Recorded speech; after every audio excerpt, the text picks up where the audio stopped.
Hasil Pilpres 2024 ini memang betul-betul semakin panas saja karena sekelas Pak Ganjar Pranowo saja sepertinya sudah kehilangan akal sampai-sampai mendorong fraksi di DPR yaitu partainya untuk mendorong hak angket, dan itu juga berupaya melibatkan seluruh partai koalisi yang kalah yaitu Nasdem, PKB maupun PKS. Partai koalisi pengusung. Capres nomor urut 3 Ganjar Pranowo dorong partai koalisi pengusungnya untuk menggunakan hak angket guna melakukan penyelidikan atas dugaan kecurangan pemilu 2024. Seruan itu muncul usai adanya dugaan kecurangan pemilu 2024 yang melibatkan banyak lembaga negara. Menurutnya, dugaan kecurangan Pilpres 2024 tidak boleh didiamkan begitu saja oleh DPR.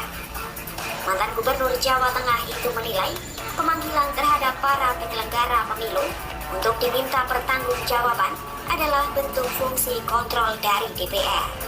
Pernyataan itu disampaikan Ganjar Senin 19 Februari 2024. Di lain sisi, Ganjar menyadari pihaknya tidak bisa sendirian dalam mengajukan hak angket di DPR.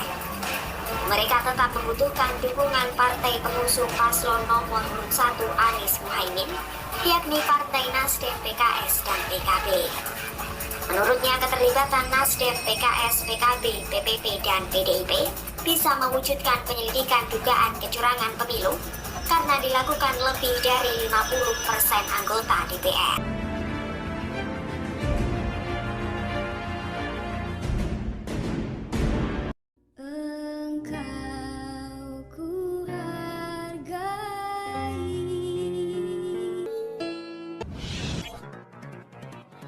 Assalamualaikum warahmatullahi wabarakatuh. Om Swastiastu, Namo Buddhaya, salam kebajikan.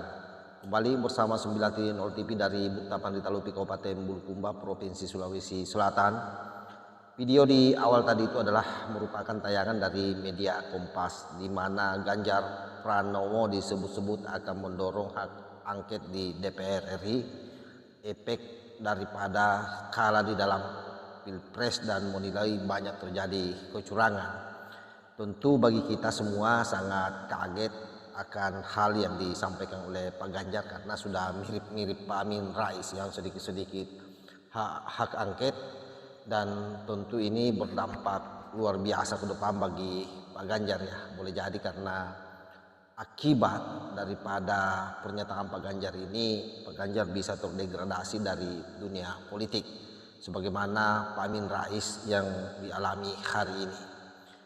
Padahal kita tahu semua bahwa dalam Pilpres ini kalaupun misalnya ada kecurangan yang terjadi, ya harusnya itu menjadi database bagi seluruh saksi pasangan capres dan cawapres, lalu kemudian bisa diajukan ke Bawaslu. Tergantung apakah misalnya data yang dia miliki itu akurat atau tidak, karena jangan sampai kemudian ini hanya tuduhan belaka yang tidak di-backup dengan data.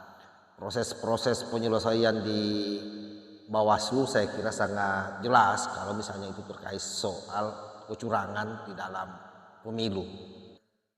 Dan hal lain saya kira dalam kasus-kasus yang sifatnya perselisihan suara yang berefek pada kekalahan sang capres dan menilai bahwa itu dimainkan, saya kira masih ada juga MK, Mahkamah Konstitusi, yang bisa memutuskan sebagai konstitusi hukum tertinggi di negara kita, yang memutuskan hasil keputusan Pilpres sebagai langkah final dari sebuah proses hukum.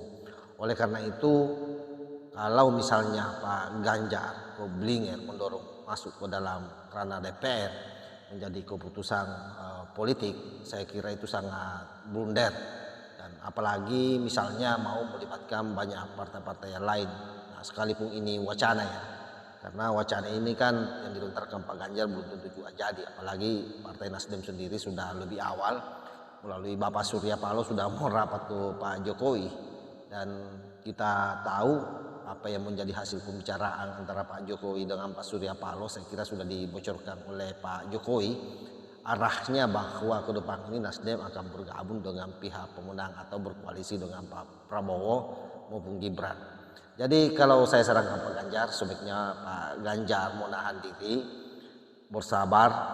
Pak Ganjar ini masih sangat muda, masih banyak potensi ke depan yang bisa dikembangkan terutama dalam konteks perpolitikan nasional.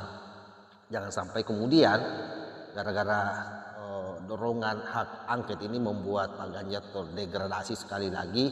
Nanti nasib Pak Ganjar mirip-mirip dengan Pak Amin Rais. Saya kira itu ya. Wallahul muwaffiq ila aqwamit thoriq. Wassalamualaikum warahmatullahi wabarakatuh.